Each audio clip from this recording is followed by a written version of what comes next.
지금부터 한 300년 전쯤 1700년대에 영국의 한 지방 의회의 의원을 지낸 어느 그리스도인이 한 기도문이 있습니다.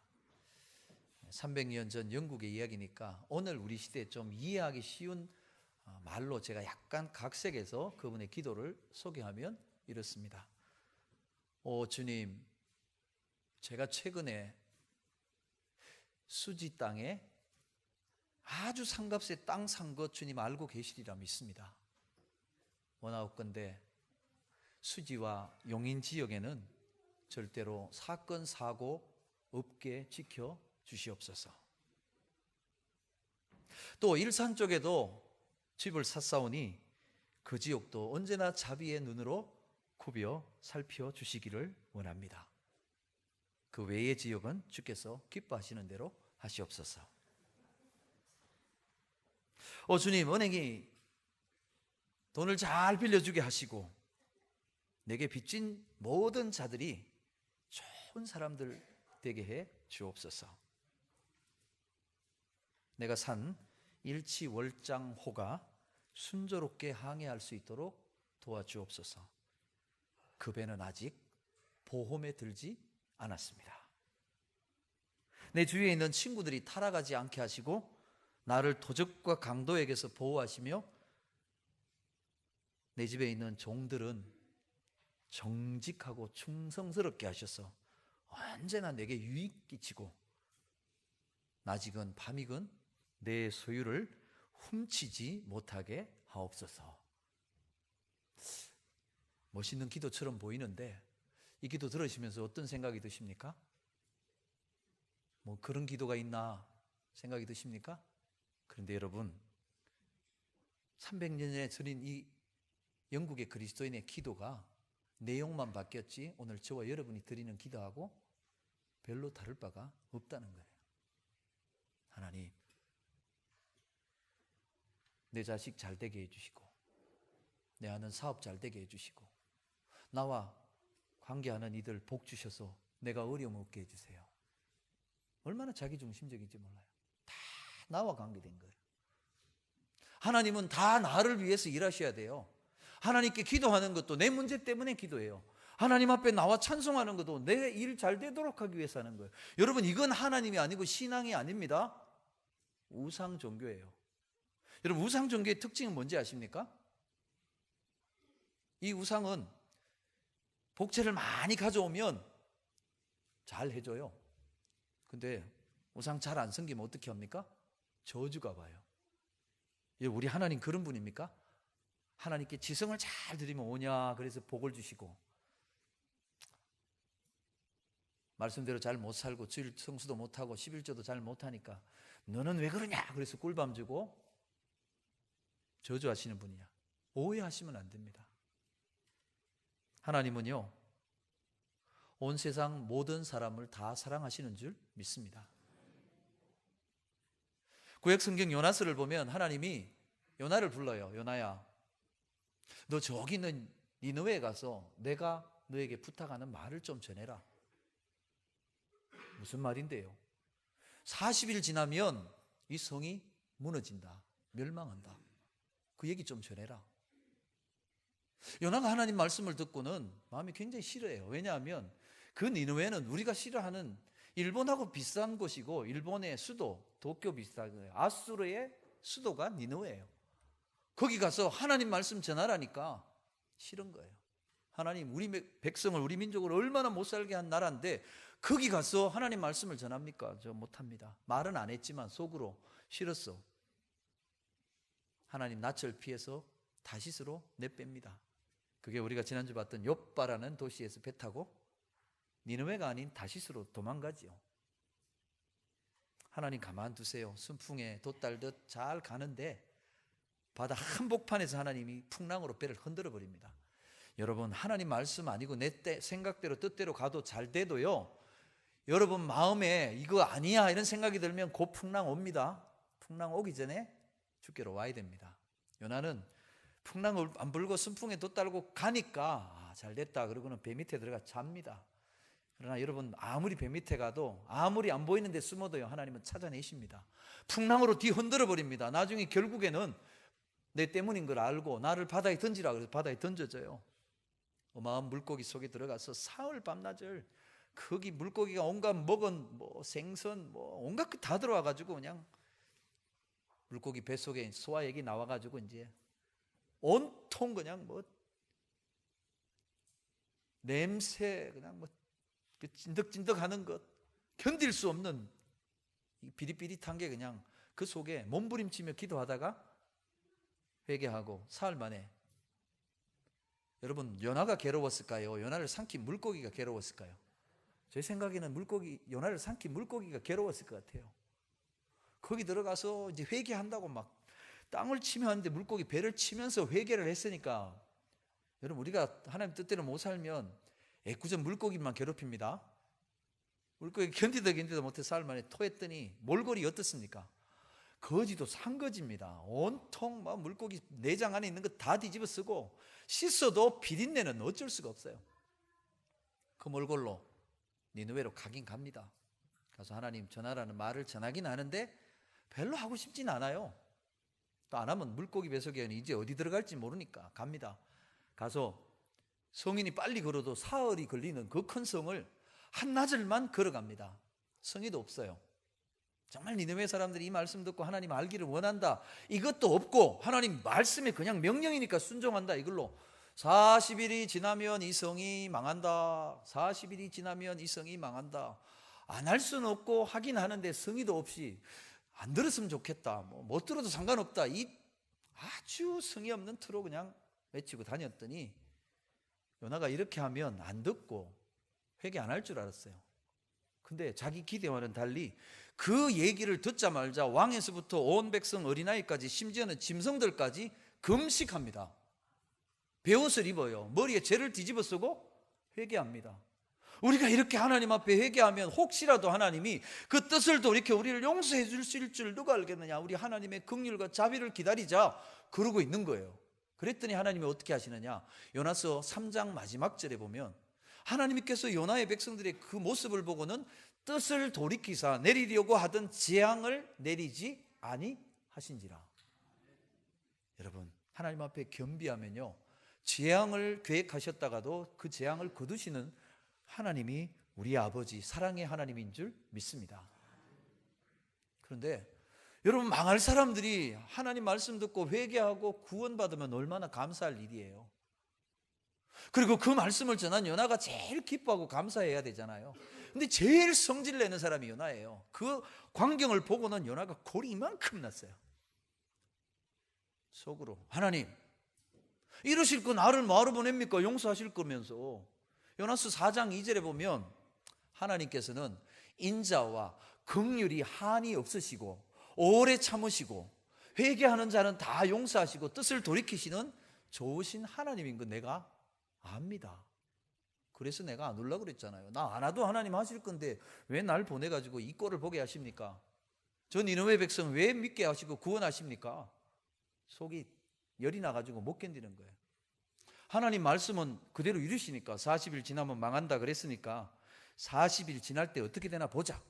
그리고는 니느웨 성이 이렇게 마주 보이는 동산에 올라가서 나무 가지를 가지고 초막 하나를 대충 만들고는 그 그늘에 숨어가지고 이제 지켜보고 앉아 있는 거예요. 어째 되나? 저 인간들이 어떻게 되나? 이러고 있는데 그 중동 지방의 그 한낮이 얼마나 뜨겁습니까? 하나님이 요나가 안쓰러운지 그래도 뭐 어떤 마음으로 했던지 간에 말씀은 전했잖아요. 요나 니느웨 백성들이 회개하는 일도 있고 하니까 하나님이 안타까이 여기셔서 그 요나가 초막을 지은 그 옆에다가 넝쿨이 하나 자라나게 하세요. 하룻밤에 자라나가지고 이 요나가 지은 초막을 다 덮어서 시원한 건들을 만들어준 거예요. 그때 약빛에 속의 성질까지 나 있죠. 날은 덥죠. 열이 팍팍 받아 있는데 그늘이 되니까 얼마나 좋은지 몰라요. 이야, 좋다 그러고 앉아 있는데 그날 밤이 딱 지나가는 무렵에 하나님이 벌레를 한 마리 딱 보내더니 그 요나가 시원하다 좋다 그랬던 그 덩쿨을 밑에부터 싹둑싹둑 다 잘라 먹어버립니다. 그러니까 밑에서 뿌리에서 올라오는 것 싹 먹고 나니까 위에가 말라버립니다. 그러니까 태양빛이 뜨거운데요. 처음부터 없었으면 괜찮은데 시원하게 해주다가 없어지고 나니까 못 견디는 거예요. 더 성질이라서 하나님께 막 그럽니다. 하나님 죽여주세요. 죽는 게 낫습니다. 내가 뭐라 그랬습니까? 하나님 막 그러는 거예요. 그때 하나님이 요나야를 타이르시면서 하십니다. 요나야, 네가 이 넝쿨이 나는데 네가 이거 심었니? 아니요. 네가 자라게 했니? 아니요. 근데 네가 심지도 않고 자라지도 않았던 이 넝쿨이 났다가 벌레가 먹어 말른 것 가지고 네가 왜 그렇게 성질 내냐는 거예요. 그런데 저 니느웨 성에는 네가 왜 가서 복음 전해서 회개하고 구원받게 했느냐고 성질 빡빡 내는 저 니느웨는 좌우를 분간하지 못하는, 하나님이 말씀을 전하지 않으면 죄악 가운데 알지도 못하고 멸망으로 가고 있는 영혼들이 12만 명도 더 된다. 그것만이 아니다. 내가 지은 피조물인 가축대도 어마어마하게 많다. 내가 지은 저 니느웨 백성을 내가 아끼고 사랑해서 구원하려고 하는 게 뭐가 잘못됐냐? 말해봐라. 이러고 요나서가 끝이 나요. 요나의 대답이 없어요. 왜 대답 없이 끝나느냐? 오늘 이 시대를 살아가는 저와 여러분이 거기에 답해야 돼요. 오늘 그 요나를 향한 물으심에 대한 우리 사람의 답변이 오늘 본문 34절 35절에 베드로의 입을 통해서 이렇게 나옵니다. 베드로가 입을 열어 말하되 내가 참으로 하나님은 사람의 외모를 보지 아니하시고 각 나라 중 하나님을 경외하며 의를 행하는 사람은 다 받으시는 줄 깨달았도다. 여러분, 베드로의 입에서 나온 이 말은 쉬운 말이 아닙니다. 유대인들은 철저히요 선민이다, 택함받은 백성이다, 우리는 하나님의 특별한 은총을 받은 구원의 백성이다, 자부심이 있었어요. 그리고 다른 이방인들은요 관심이 없었어요. 유대인은 택한 백성이고 구원받은 백성이고 축복이 약속된 백성인데, 이방인은 하나님을 알지 못하는 버림받은 저주의 백성이다. 저 이방인들은 쓰임새가 나중에 지옥의 땔감으로 쓰일 것밖에 없다, 이렇게 생각했어요. 예수님 오셔서 십자가로 구원의 역사를 이루신 이후에도 너희는 온 천하에 다니며 만민에게 복음을 전하라 말씀하셨음에도 베드로와 유대인 제자들은요 예루살렘, 사마리아, 그리고 더 넓은 아시아, 유럽으로 가도 누구에게만 복음을 전했느냐? 유대인에게만 전했어요. 이방인들은 구원받을 자격도 없고 하나님이 구원하시지 않는다라고 생각한 거예요. 하나님은 우리만 사랑한다, 나만 축복하신다, 이렇게 생각을 한 거예요. 근데 오늘 고넬료를 만나게 하시고 고넬료를 통하여 듣는 하나님의 일하시는 역사를 보고 나니까 아, 우리 생각 잘못됐구나. 하나님은 유대인만 사랑하는 속 좁은 하나님이 아니라는 거예요. 하나님은 하나님 말씀을 붙들고 살아가는 유대인 백성들만 축복하시는 편협한 하나님이 아니라는 걸 안 거예요. 하나님은 어떤 하나님이에요? 모든 세상의 모든 사람을 사랑하시는 하나님이라는 거예요. 특별히 오늘 보니까 각 나라 중에 어떤 민족이든지 간에 어떤 나라든지 간에 하나님 경외하고 의를 행하는 사람은 하나님이 다 받으신다는 거예요. 하나님 계시는 거 알고 하나님 두려워하는 마음으로 정직하게 공의롭게 살아가는 사람들. 또 선을 행하는 건 무엇입니까? 의를 행하는 것. 나만을 위해 사는 게 아니라 이웃을, 다른 사람을 생각하며 내게 있는 것을 나누며 섬기며 사는 삶이에요. 여러분, 우리도 오해하시면 안 됩니다. 내가 예수 믿고 내가 신앙생활 잘하니까 하나님은 나만 특별히 사랑하시고 나만 복 주신다. 예수도 안 믿고 교회도 안 나오고 저렇게 사는 저 사람은 복 받으면 안 돼, 구원 받으면 안 돼. 근데 여러분, 예수 안 믿어도 교회 안 나와도요 우리보다 하나님 더 두려워하는 사람들이 있어요. 우리보다 더 의를 행하며 이웃을 사랑하는 사람 많습니다. 근데 더 중요한 건 하나님이 있는 줄 알고 하나님 두려워하면서 의를 행하고 착한 일 많이 하면 구원하시느냐? 그건 아니에요. 우리가 오해하시면 안 됩니다. 하나님 온 세상 사랑한다고 하나님 안 믿고 예수 안 믿어도 구원하시고 천국 가게 하시느냐? 그건 아니라는 거예요. 하나님이 그들도 사랑하시지만 그들이 구원받고 하나님의 영원한 축복받기 위해서는 들어야 할 복음이 있다는 거예요. 오늘 고넬료가 하나님 계시는 거 알고 하나님 두려운 줄 알고 의를 행하며 다른 사람 많이 구제하며 살았지만 그걸로는 안 된다는 거예요. 그가 들어야 할 말씀이 있고 그가 받아야 될 복음이 있다는 거예요. 그래서 베드로를 보낸 거예요. 베드로를 보내서 하나님이 이 고넬료에게 들려주시는 복음이 무엇입니까? 36절을 보면 이렇게 시작합니다. 만유의 주 대신 예수 그리스도로 말미암아 화평의 복음을 전하셨다. 이렇게 얘기합니다. 예수님을 만유의 주라고 얘기합니다. 여러분, 오늘 고넬료에게 예수님을 만유의 주로 소개하는 건요, 뭔 얘기냐 하면, 네가 하나님 경외하고 의를 행하며 살았느냐? 이제 하나님이 너를 통하여 주시는 구원과 더 영광스러운 축복은 주인을 바꾸는 거라는 거예요. 이제까지 로마 장교인 이 고넬료에게 주가 누구냐 하면, 주군이 누구냐 하면 로마의 황제예요. 가이사예요, 가이사. 그에게 주인은 로마 황제밖에 없어요. 근데 하나님이 오늘 베드로를 보내어 너의 주인이 가이사가 아니라 만유의 주가 되시고 왕이 되시는 예수 그리스도가 너의 인생의 주인이 되어야 된다는 거예요. 사랑하는 여러분, 예수 믿는다는 것은 주인이 바뀌는 것임을 기억하시기 바랍니다. 저와 여러분의 주인이 나였습니까? 물질이었습니까? 세상이었습니까? 예수님으로 주인을 바꾸시기를 바랍니다. 예수님 주인 돼야 돼요. 그러면 내 생각대로, 내 성질대로, 내 기분대로 사는 게 아니에요. 주님 뜻대로 살기로 했네. 여러분, 무엇을 해도 어디 가도요, 항상 주님의 뜻대로 사는 사람이 예수 믿는 사람이요, 예수님을 주인으로 믿는 사람인 줄 믿습니다. 만유의 주 되신 예수 그리스도를 통해서 화평의 복음을 전하신다는 거예요. 여러분, 왜 화평의 복음을 전하느냐? 지금 세상이 어떻습니까? 우리 장로님 기도해 주셨지만 우리나라 안에 지금 얼마나 많은 문제와 아픔이 있습니까? 1년 지나간 세월호의 그 문제는요, 그 사고가 해결되는 건 제자리 걸음이에요.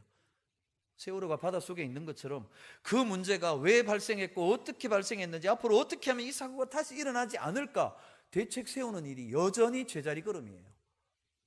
한 기업인의 자살 사건으로 일어나 온 나라 안에 정치권에 소용돌이치는 그거는요, 10년 전, 20년 전 군부가 독재를 시작했던 그때부터 해서 달라진 게 없어요. 화평을 원하지만 세상은 달라진 게 없어요. 여전히 달라질 게 없을 거예요. 왜요? 화평은 그렇게 오는 게 아니에요. 누가 정치인이 바뀌고 대통령이 바뀐다고 되는 게 아니에요.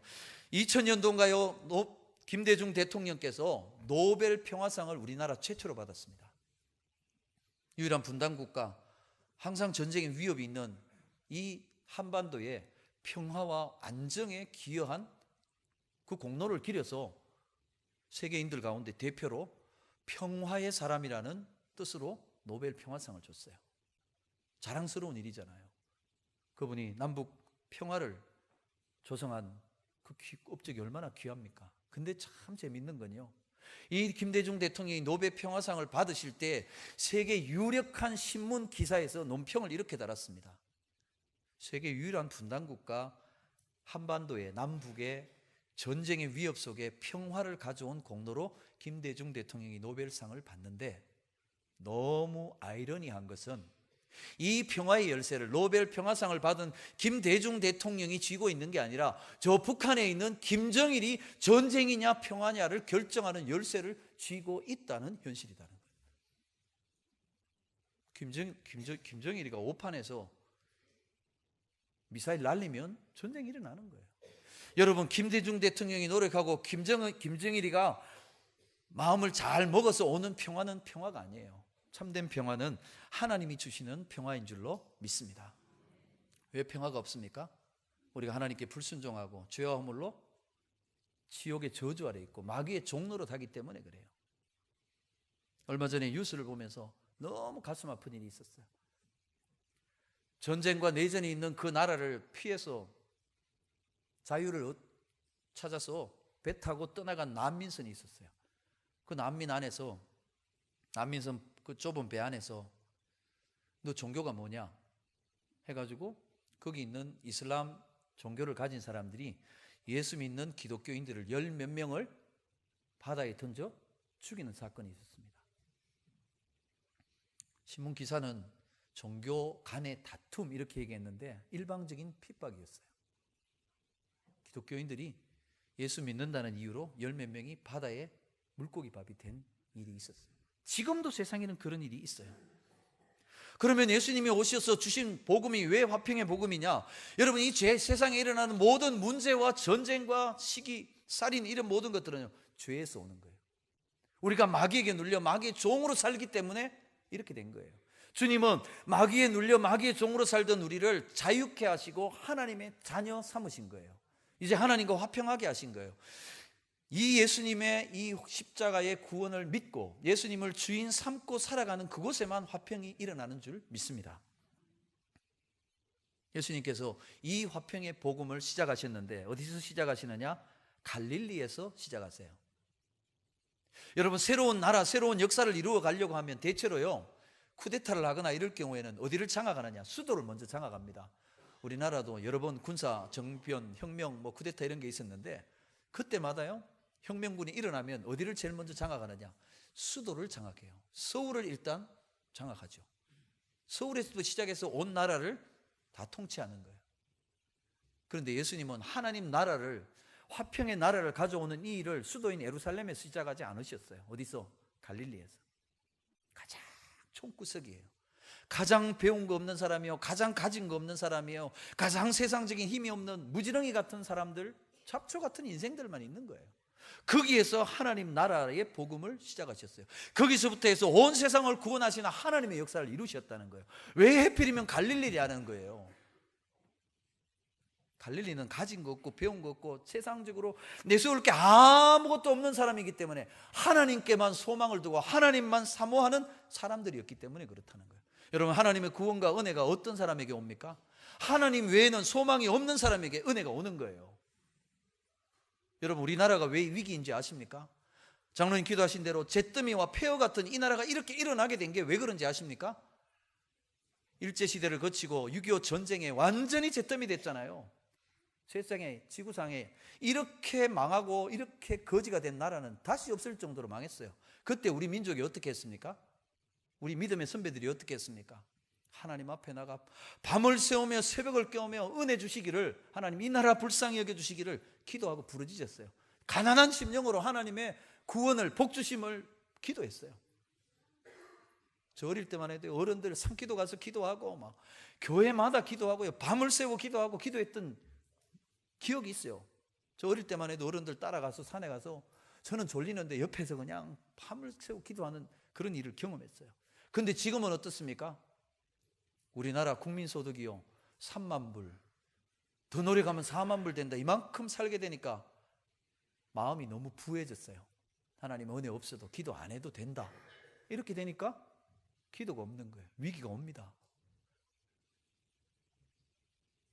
유럽에 가보면 교회가, 유럽은 기독교 문화가 있는 나라 아닙니까? 교회들이 곳곳마다 있어요. 동네마다 교회가 있어요. 근데 주일날 가보면 크게 잘 지은 교회도요, 한 1000명쯤 모이는 교회도요, 주일날 가보면 20명, 30명 하얀 머리에 할아버지 할머니들만 앉아 계세요. 다른 사람들 다 어디 갔느냐? 오늘같이 대명천지 무슨 하나님이고 무슨 신앙생활이냐 이러고 다 가는 거예요. 근데 더 재미있는 건 그 유럽의 나라들마다 무덤에 가보세요. 묘비가 있는데 다 십자가 모양이에요. 그 십자가에 뭐라고 써 있는지 아세요? 나는 부활이요 생명이니, 이렇게 써놨어요. 살아있을 때는 예수도 안 믿고 하나님도 안 의지하면서 죽어가지고는 부활하고 영생 얻으려고 묘비만 십자가를 해놨어요. 여러분, 그런 사람들 하나님 구원하실까요? 왜 갈릴리에 시작하셨느냐? 하나님 아니고는, 하나님 은혜 없으면 내가 살 수 없습니다. 그 가난한 마음 가진 자들의 심령에 하나님 나라가 시작된다는 거예요. 사랑하는 여러분, 오늘 저와 여러분의 마음이 하나님만을 사모하는 갈릴리가 되시기를 주의 이름으로 축복합니다. 그 갈릴리에서 하나님 나라를 시작하셨는데 예수님이 38절 말씀을 보니까 예수님을 어떻게 소개하느냐? 나사렛 예수라고 소개합니다. 다시 말하면 하나님이 사람이 되셨는데 이제 하나님의 모든 능력과 권세, 영광 다 벗어버리고 저와 여러분처럼 완벽하게 인간이 되신 거예요. 저와 여러분처럼 연약하게 된 거예요. 못 먹으면 배고프고요, 피곤하면 졸리고요, 때리면 아프고요. 예수님이 가시 면류관 쓰고 못 박힐 때 얼마나 그 고통이 극심했을까요? 하나님이니까? 아니에요. 철저하게 사람 되셨어요. 우리가 당하는 거 다 당하시고 다 겪으셨어요. 우리처럼 똑같이 사람이 되셨어요. 그걸 나사렛 예수라 그래요. 근데 사람 대신 나사렛 예수에게 하나님이 성령과 능력을 기름 부었듯 부어주셔서 능력으로 하나님 나라 일을 하게 하셨다는 거예요. 왜 하나님이 사람 대신 예수님에게 성령과 능력을 부어주셨을까요? 38절 뒤에 보면 하나님이 함께 하셨기 때문이라 그래요. 하나님은 누구와 함께 하십니까? 하나님을 철저히 의지하고 하나님께 순종하는 사람에게 함께 하시고 능력과 성령을 기름부터 부어주시는 줄 믿습니다. 예수님이 하나님 의지하고 하나님께 순종함으로 하나님이 함께 하셔서 성령과 능력을 기름부터 부어주셔서 선한 일을 행하고 마귀에게 눌린 자를 자유하고 구원케 하셨다면 오늘 저와 여러분도 하나님이 함께 하시면 저와 여러분에게도 성령과 능력으로 말미암는 위대한 하나님의 역사가 일어날 줄 믿습니다. 선한 일을 행하고, 이 말은 원어로 보면 은혜를 베푸셨다는 거예요. 마귀에게 눌린 자를 자유케 하셨다, 고쳐졌다 하는 말은 저와 여러분 마귀의 종으로 살잖아요. 여러분 세상에 있는 사람은요 마귀의 종으로 살아가요. 언제요?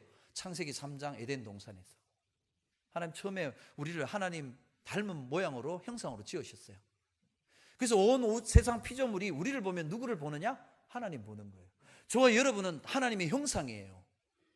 저와 여러분은 하나님을 대표하는 거예요. 저와 여러분을 보고 사람들은 누구를 봐야 돼요? 하나님을 봐야 돼요. 옆 사람 보십시오. 하나님 보이십니까? 저와 여러분의 안에 하나님이 보여야 돼요. 근데 하나님의 형상인 우리가 마귀의 종이 되어버렸어요. 하나님을 보여줘야 될 우리에게서 마귀의 모양이 나타나고요. 성질 내고 싸우고 속이고 죽이고 이 마귀 종으로 살고 있어요. 어쩌다 이렇게 됐어요? 하나님 말씀을 불순종했기 때문에. 사탄이 뱀으로 와서 하와를 유혹합니다. 하나님이 너희에게 모든 나무 열매 다 먹지 말라 그러더냐. 여러분 이 마귀나 이단이나 비슷해요. 아리끼리한 질문을 합니다. 요한계시록 이 말씀을 이해하십니까? 이렇게 나오면 사탄아 이단아 물러가라 하십시오. 뱀이 와서 유혹하는데 다 먹지 말라 그러더냐. 그런데 여러분 하나님 말씀을요 그냥 들은 대로 말씀하세요. 더하지도 말고 빼지도 말고 바꾸지도 마세요. 하나님은 이렇게 했어요. 동산 중앙에 있는 나무 열매 먹지 마라. 먹으면 반드시 죽는다. 하나님 죽는다 얘기했어요. 근데 하와가 이렇게 얘기합니다. 다 먹지 말라는 건 아니고 동산 가운데 있는 그 나무의 열매는 먹지 말라 하셨다. 거기까지 맞죠? 그 뒤에 바꿉니다. 먹는 날에는 혹시 죽을지도 모른다 하셨다. 하나님 죽을지 모른다 하셨어요? 죽는다 하셨어요. 여러분 하나님이 죽는다 하면 죽습니다. 근데 죽을지도 살지도 모른다 이렇게 바꾸고 나니까 뱀이 들어옵니다. 맞아, 안 죽어. 왜 먹지 말라 그랬을까? 그러면 먹으면 너희들이 하나님하고 똑같아질까 봐 하나님 겁이 나서 그렇지. 그래서 먹지 마라 그랬구나. 하나님 자기만 능력 있고 자기만 더 하고 우리는 맨날 말씀 듣고 순종해야 되고 이거 불공평해. 같이 되자. 먹어요. 남편에게 듣죠요. 여자 말 안 듣는 남자 없습니다. 당신도 먹어요. 그랬더니 눈이 밝아졌어요. 선악을 분별하는 일에 하나님하고 같이 돼버렸어요. 그리고 창세기 3장 보세요. 선악과 먹고 난 다음에 아담과 하와가 죽었습니까? 안 죽었습니까? 1부에 이어서 2부도 답을 못 하시네요. 안 죽었습니다. 당장 안 죽었어요. 누구 말이 맞는 것 같습니까? 사탄의 말이 맞는 것 같잖아요. 안 죽었어요. 먹었는데도. 그러나 당장은 안 죽었지만 결국 인생은 죽음의 저주 아래 놓이게 됩니다. 여러분 100년을 살고 200년을 살고 300년을 살고 1000년을 살면 뭐합니까? 죽음으로 끝나요. 아담이 900년 넘게 살았어요. 무두셀라는 969년을 살았어요. 여러분 1000년을 사시기를 축복합니다.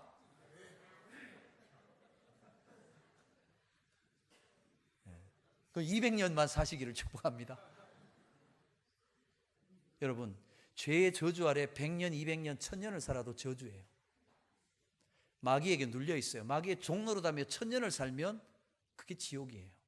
예수님은 하나님의 말씀에 불순종해서 범죄해서 마귀에게 종노릇해서 이제는 죽음의 저주 아래 있는 인생을 풀어 자유케 하시고 그 인생을 고치고 하나님 형상을 회복하세요. 그래서 오신 거예요. 어떻게 해요? 말씀의 순종에 실패해서 마귀의 종 되었으면 말씀으로 마귀를 이기는 거예요. 예수님이 공생애를 시작하면서 광야에 나가 40일을 금식하셨어요. 여러분 40일 금식해 보셨어요? 아까 장로님들하고 말씀 나누면서 금식하니까 속이 깨끗해진대요. 여러분 속이 불편하십니까? 사흘, 일주일, 열흘, 20날 한번 금식해 보세요. 잘하면 속이 깨끗해져요. 근데 40일 굶고 40일은 그냥 함부로 하지 마십시오. 저도 아직 40일 금식은 안 해봤습니다. 하나님께서 제가 하려니까 밥 먹고 힘내서 열심히 교회를 섬겨 이러시더라고요. 예수님이 40일 굶고 나니까 사람 되셨으니 얼마나 허기집니까? 제가 일주일을 한번 금식하고요, 탁 기도원에서 물만 먹고 이렇게 있는데 한 나흘째쯤 딱 되는데 저기 1km 아래에 있는 기도원 그 식당에서 된장 끓이는 냄새가 여기까지 오는 거예요. 그 냄새 맡으면 사람 돕니다. 예배당에 내려가 예배하는데 사람들 머리가 다 뭘로 보이죠? 먹을 걸로 보이는 거예요. 40일을 굶었어요. 그때 마귀가 딱 옵니다. 배고프지? 먹어야지. 하나님 나라 구원의 일 다 중요한데 안 먹으면 죽어. 먹어야지. 하나님 아들이니까 능력 있지? 여기 돌 봐. 말 한마디면 돌이 떡으로 변하잖아. 바꿔봐. 얼마나 맞는 말이에요. 그럴싸한 얘기잖아요. 이단들의 유혹이 대부분 이래요. 맞아요. 먹어야 살잖아요. 근데 예수님은 어떻게 하십니까? 사람이 떡으로만 살 게 아니고 하나님의 입에서 나오는 모든 말씀으로 사느니라. 마귀가 졌지요. 다음에 예수님을 성전 꼭대기에 올라가서 얘기합니다. 너 하나님 아들이지? 뛰어내려봐. 하나님 아들이면 천사 보내어서 다 지켜줄 거야. 멋있잖아. 그럼 사람들이 야 진짜 하나님의 아들이네 다 따라올 거 아니냐. 예수님이 뭐라고 얘기하십니까? 주 너의 하나님을 시험하지 말라. 나는 내가 뛰어내리면 하나님이 지켜주냐 안 지켜주느냐 그렇게 하나님 시험하지 않겠다는 거예요. 마귀가 또 안 됐죠. 세 번째는 온 세상 천하 만국이 다 보이는 높은 산에 데려 올라가서 이거 다 나에게 준 건데 내가 너한테 줄게. 예수님이 실제로 온 세상 우주 만물을 다시 찾으러 오셨거든요. 근데 마귀가 단번에 준대요. 어떻게? 지금 딱 한 번만 엎드려 절하면 주겠다는 거예요. 여러분 절하는 건 뭐지요? 나는 당신의 종입니다. 마귀가 다 줘서 받았는데 마귀에게 절하고 나면 그게 다 누구께 됩니까? 도로 마귀 거. 여러분 세상의 물질, 권세, 성공 다 얻었어요. 3억 주고 5억 주고 7억 주고 다 얻었어요. 혜택 얻었어요. 특권 받았어요. 근데 문제 터지면 어떻게 됩니까? 성 회장 아느냐? 만났냐? 나는 모른다고. 그 사람은 몰라. 만난 적도 없다고. 독대는 무슨 독대냐고. 내가 그 사람 만났고 돈 받았으면 내 목숨을 내놓겠다. 모른대요. 여러분 마귀에게 절하면 그 마귀가 나를 살리는 게 아닙니다. 종 삼습니다. 예수님은 뭐라고 얘기합니까? 주 너의 하나님만 경배하고 다만 그분을 섬겨라. 말씀으로 이기세요. 마귀를 멸하세요. 그리고는 저와 여러분이 달려야 할 십자가에 저와 여러분의 죄를 다 담당하고 죽으십니다. 예수님도 죽으셨어요. 여러분 예수님이 죽고 끝나면 아무것도 아니잖아요. 근데 예수님이 만유의 주가 되시는 이유가 있어요. 죽기까지 순종하신 그 예수님을 하나님이 사흘 만에 살리셨어요. 할렐루야. 여기에 복음이 있는 거예요. 아무리 착하게 살고 의를 행하고 선을 행하고 다른 사람 저 사람 법 없이도 살 사람이야, 저 사람은 부처님 몸통이야 그래도요, 죽으시고 살아나신 예수 그리스도를 믿는 믿음으로 새 생명을 얻지 못하면요 100년을 살면 뭐하고 1000년을 살면 뭐합니까? 죽음과 지옥의 저주 아래 있는 거예요. 고넬료가 아무리 착하게 살고 아무리 선행과 구제를 많이 해도요 죽으시고 살아나신 예수 그리스도로 말미암아 그 이름으로 죄사함과 구원과 영생을 얻지 못하면 소용없는 거예요. 그래서 하나님은 고넬료에게 환상을 보여주시고 베드로를 청하게 하시고 이 십자가의 복음을 듣게 하신 줄 믿습니다. 고넬료는 이 복음을 듣고 예수를 만나고 예수를 믿고 구원과 영생을 얻게 된 거예요. 이게 축복이라는 거예요. 그런데 오늘 본문은 그 일을 누구를 통해 하시냐는 거예요. 39절에도 보면 이 모든 일에 나와 우리가 증인이라는 거예요. 또 예수님이 죽으셨다가 하나님 살려내신 일, 예수님은 죽음을 이기신 분, 마귀의 죄의 죽음의 저주를 끝내시고 생명과 구원과 하나님 나라를 주신 만유의 주다라고 하는 것을 누가 보게 됐냐? 내가 봤다. 미리 택하신 정인, 그 일을 위해 나를 택하셨다는 거예요. 갈릴리 바다에서 고기 잡아 먹고 살던 나를, 사람 낚는 어부, 이 구원의 생명의 복음을 전하도록 나를 불러 택하여 주신 주님. 그래서 내가 오늘 당신 앞에 와서 이 예수를, 이 복음을 전하는 것입니다. 사랑하는 여러분, 오늘 하나님께서 저와 여러분을 왜 부르셨을까요? 왜 구원하셨을까요? 세상 많고 많은 사람 중에 왜 저와 여러분 부르셨을까요? 이 일의 정인되라고. 오늘 고넬료가 아무리 어렵고 경건하고 구제 많이 해도요, 베드로를 통해 들려주시는 예수님의 십자가의 복음을 듣지 못하면 그는 그냥 착하게 살다 지옥 가는 거예요. 예수를 만나야 됩니다. 예수를 믿어야 죄사함이 있고 구원이 있습니다. 근데 그 일을요, 하나님은 천사를 통해 안 하세요. 반드시 사람을 보내어, 정인을 보내어 예수 전하고 믿게 하십니다. 오늘 저와 여러분도 마찬가지예요. 이 땅에 130년 전에 수많은 선교사들이 이 복음, 예수 이름 들고 와서 피를 뿌리며 목숨을 잃어가면서 예수 전했어요. 그래서 우리가 예수 믿은 거예요. 오늘 우리도 마찬가지예요. 이 놀라운 구원의 복음을 맡았어요. 저와 여러분 전해야 돼요. 정인돼야 돼요. 베드로가 오지 않으면, 베드로가 전하지 않으면 고넬료는 그렇게 살다가 지옥 가는 거예요. 오늘 저와 여러분이 가지 않으면 착하게 살든 의롭게 살든 상관없어요. 예수 없으면 죄와 지옥과 저주예요. 오늘 저와 여러분에게 정인되라 하십니다.